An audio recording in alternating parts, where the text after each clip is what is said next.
নমস্কার, আবার একটি নতুন ভিডিওতে আপনাদের সকলকে স্বাগত জানাই। বন্ধুরা, আজকে আমরা গ্রুপ সি এবং গ্রুপ ডি এর মূলত তিনটি বিষয় নিয়ে আলোচনা করব। এক হচ্ছে শূন্যপদ কি বাড়তে চলেছে, 2 নম্বর রয়েছে ইস্টার্ন রিজিয়নের গ্রুপ সি এর কাট অফ কত যেতে পারে এক্সপেক্টেড, এবং 3 নম্বর রয়েছে রেজাল্টের লেটেস্ট আপডেট কি।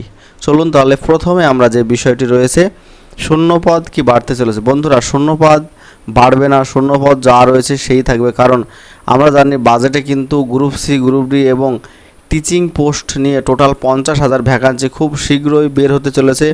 সেই জন্য সরকার চাইবে না নতুন করে আর ভ্যাকান্সি বাড়াতে। যে ভ্যাকান্সি রয়েছে 8,477টি মতো, সেই ভ্যাকান্সি কিন্তু থাকছে। চলুন তাহলে ভ্যাকান্সির টেবিলটা আরেকবার দেখে নেই।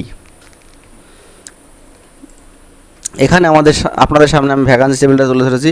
এটা হচ্ছে টোটাল ক্লার্কের ভ্যাকান্সি। টোটাল শূন্যপদ ছিল ক্লার্কের 2,989টি।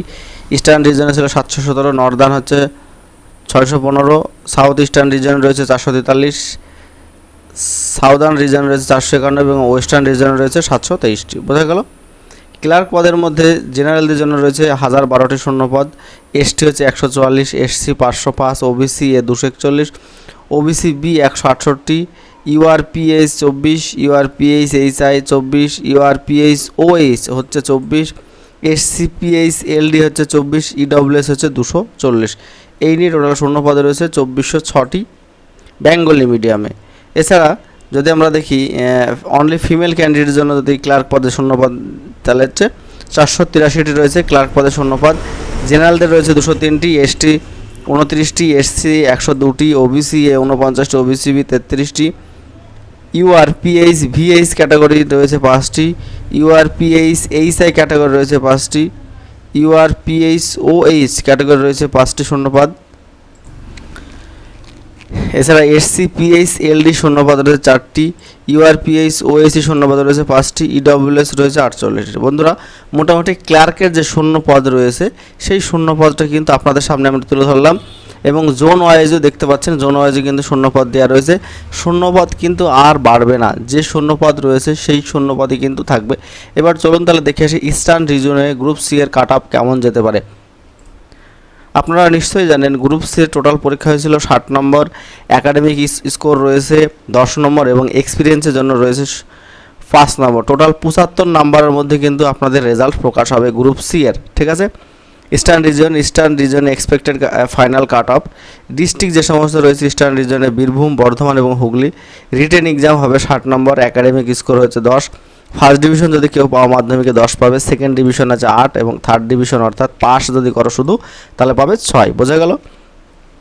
এক্সপিরিয়েন্সের জন্য 5 পাবে, এবং এক্সপিরিয়েন্সের সবাই পাবে না। যে সমস্ত 16 সালের যোগ্য ক্যান্ডিডেটরা ছিলে সেই সমস্ত যোগ্য ক্যান্ডিডেটরা পাবে। আমি যোগ্য ক্যান্ডিডেট কতগুলি রয়েছে গ্রুপ সি এর সেটা কিন্তু পরবর্তী পেজে আমি দেখাচ্ছি, আপনারা একটু ধৈর্য ধরে ভিডিওটি দেখুন।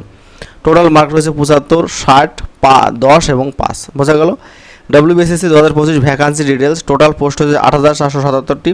গ্রুপ সি এর জন্য শূন্যপদ ছিল 2,989টি। এর মধ্যে 944 জন হচ্ছে যোগ্য ক্যান্ডিডেট।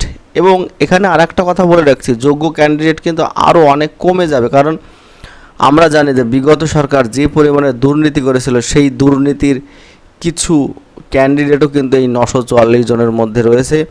আমরা আশা রাখছি এটা মোটামুটি 700 750 মতো হবে যোগ্য ক্যান্ডিডেট। এখানে যদি আমরা 944 জন হিসাবে দেখি, তাহলে 2045 জন ফ্রেশ ক্যান্ডিডেট কিন্তু গ্রুপ সি এর চাকরি পাবে, একদম নতুন যারা পরীক্ষা দিলে তারা। গ্রুপ ডি এর শূন্যপদ রয়েছে 5,488টি। এর মধ্যে যোগ্য 2016 সালের ক্যান্ডিডেট রয়েছে 867টি। এছাড়া ফ্রেশ যে সমস্ত ক্যান্ডিডেটরা চাকরি পাবে 4,621টি। তাহলে 2045 এবং 4,621 মোটামুটি 6,700 কাছাকাছি কিন্তু শূন্যপদ রয়েছে অনলি ফ্রেশারদের জন্য। সেই জন্য ফ্রেশারদেরকে বলবো, ফ্রেশারদের কিন্তু যথেষ্ট সম্ভাবনা রয়েছে চাকরি পাবার। ইস্টার্ন রিজনে চলে আসি আমরা। মেল ফিমেল বেঙ্গলি মিডিয়ামে টোটাল পোস্ট রয়েছে 559টি। জেনারেলদের জন্য শূন্যপদ রয়েছে 235টি, এসটি 34, এসসি 119 এবং ওবিসি এ 56, ওবিসি বি 39 এবং ইডব্লিউএস রয়েছে 56টি, এবং পিএইচ ক্যাটাগরি স্টুডেন্টদের শূন্যপদ রয়েছে 20টি।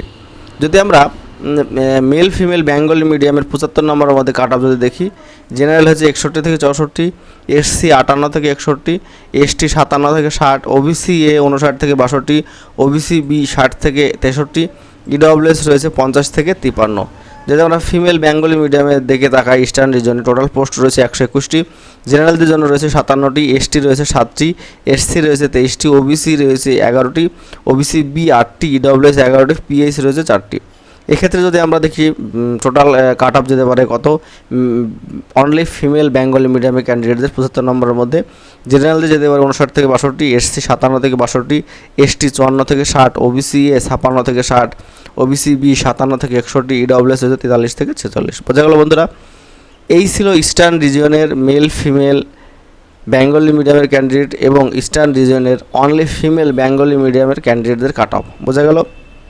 মোটামুটি কাট অফ এর থেকেও কম যেতে পারে যদি সেইভাবে যেভাবে নতুন সরকার সমস্ত বিষয়গুলি ভেরিফিকেশান করছে, সেই সমস্ত ভেরিফিকেশান যদি গ্রুপ সিডি এর ক্ষেত্রেও করে থাকে, তাহলে অবশ্যই কাট অফ এর থেকে অন্ততপক্ষে 1 থেকে 2 কম যাবে। এটা 100% আমি বলে রাখলাম, প্রত্যেকে লিখে রাখো। কারণ হচ্ছে যে গ্রুপ সি এবং গ্রুপ ডিতে সীমাহীন দুর্নীতি হয়েছে এবং সীমাহীন দুর্নীতির বীজ কিছুটা হলেও এই শূন্য পদের মধ্যেও থাকবে। সেটা পুঙ্খানুপুঙ্খানুভাবে দেখবে নতুন সরকার যদি দেখে, তাহলে অবশ্যই কাট অফটা অনেকটাই কম যাবে। ঠিক আছে বন্ধুরা? এবার যদি আমি রেজাল্টের দিকে আসি, রেজাল্ট কিন্তু খুব শীঘ্রই আসতে চলেছে। কারণ আমরা জানি হিউজ সংখ্যক ক্যান্ডিডেটরা কিন্তু পরীক্ষা দিয়েছে গ্রুপ সি এবং গ্রুপ ডি। টোটাল 16 লক্ষ ক্যান্ডিডেট কিন্তু গ্রুপ সি এবং গ্রুপ ডি এর ক্যান্ডিডেটরা পরীক্ষা দিয়েছে। একটা উৎসব শুরু হয়েছিল, ঠিক আছে? একটা উৎসব শুরু হয়েছিল এই কারণেই যে দীর্ঘ 10 বছর পরে কিন্তু আমাদের রাজ্যে গ্রুপ সি এবং গ্রুপ ডি এর পরীক্ষা হয়েছে এবং সেই উৎসবে কিন্তু প্রত্যেকেই সামিল হয়েছে এবং এটা জেনে আমরা খুবই খুশি হয়েছি যে অন্ততপক্ষে একটা মাত্র পরীক্ষা সবাই ভালোভাবে দিতে পেরেছে। ঠিক আছে? এই জন্য রেজাল্ট খুব শীঘ্রই আসতে চলেছে। আমি এর আগে একটা ভিডিও আলোচনা করেছিলাম যে রেজাল্ট জুলাই 10 তারিখের মধ্যে আসতে চলেছে। আজকেও বলছি জুলাই 10 তারিখের মধ্যে আসার রেজাল্ট সম্ভাবনা অত্যন্ত প্রবল, কারণ অলরেডি ওই মাসের সমস্ত কিন্তু রিড হয়ে গেছে। খুব শীঘ্রই কিন্তু কিছু একটা আপডেট ওয়েবসাইটে স্কুল সার্ভিস কমিশনের পেয়ে যাবে।